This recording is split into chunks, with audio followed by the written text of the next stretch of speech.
हम डिस्कस करेंगे कि एनोमली स्कैन क्या होता है और ये प्रेगनेंसी में कब करवाया जाता है और इसका क्या फ़ायदा होता है।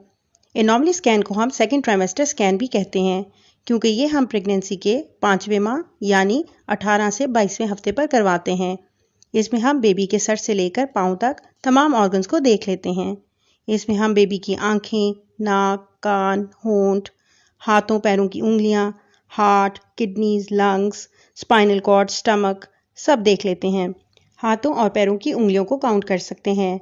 बच्चे के तमाम ऑर्गन्स को देखने के साथ साथ इनको मेजर भी कर सकते हैं कि वो मुनासिब तरीके से ग्रो कर रहे हैं या नहीं।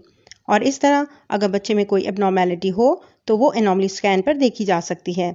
इस तरह एनोमली स्कैन में हम बेबी की जेंडर का भी पता लगा सकते हैं कि मेल बेबी है या फीमेल। और अल्ट्रासाउंड ही बेबी की जेंडर मालूम करने के लिए सबसे एक्यूरेट मेथड है, जिससे हमें 99% कंफर्म हो